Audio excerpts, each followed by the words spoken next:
عنوان ہے مہمان نوازی۔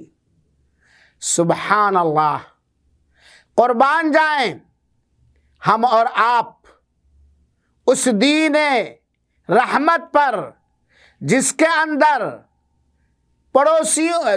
اندر مہمان نوازی کی تعلیم دی گئی ہے، بلکہ مہمان نوازی کو ایمان سے جوڑا گیا ہے۔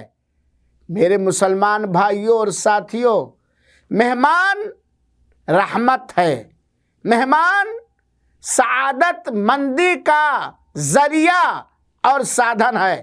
مہمان گھر میں آتا ہے اللہ تعالی کی جانب سے اپنا رزق لے کر کے۔ مہمان نوازی یہ ہمارے رسول اکرم صلی اللہ علیہ وسلم کے اعلیٰ ترین اور بلند ترین اخلاق میں سے تھے۔ اسی لیے تو اللہ کے رسول اکرم صلی اللہ علیہ وسلم نے فرمایا، صحیح بخاری اور صحیح مسلم کی روایت ہے، من کان یؤمن باللہ والیوم الآخر فلیکرم ضیفہ۔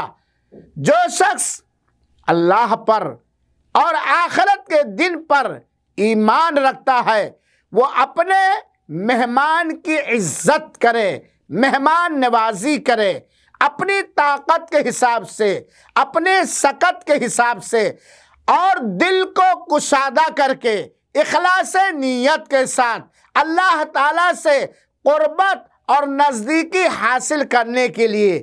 میرے بھائیوں ساتھیوں، اس حدیث کو سن لینے کے بعد تھوڑی دیر کے لیے ہم اپنے من میں جھانکیں۔ اللہ کے رسول نے کیا فرمایا؟ جس کا اللہ پر اور آخرت کے دن پر ایمان ہو وہ اپنے مہمانوں کی عزت کرے، چاہے وہ مہمان مسلمان ہو، رشتہ دار ہو، قریب سے قریب رشتہ دار ہو، یا غیر مسلم ہو، دور کا ہو، اپنے دیش کا ہو یا کسی بدیش کا ہو۔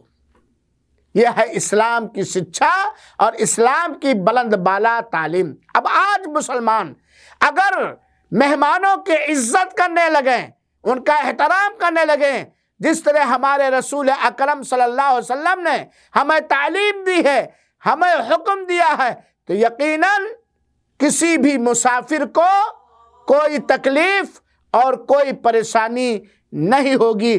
چنانچہ آپ یہ بات نوٹ کر لیں، مہمان ہماری اور آپ کی سعادت مندی کا سامان ہے۔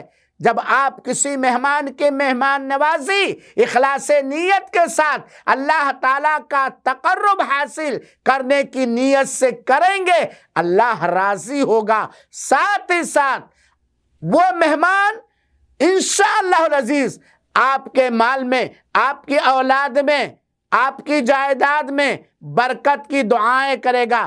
کرے یا نہ کرے، ہم اللہ تعالیٰ کے ایک حکم پر عمل کرنے والے ہوں گے۔ اللہ تعالیٰ سے دعا ہے کہ اللہ تعالیٰ ہمیں اپنے گھر میں آنے والے مہمانوں کی اس طرح عزت کرنے کی توفیق عطا فرما جس طرح مطلوب ہے۔ آمین۔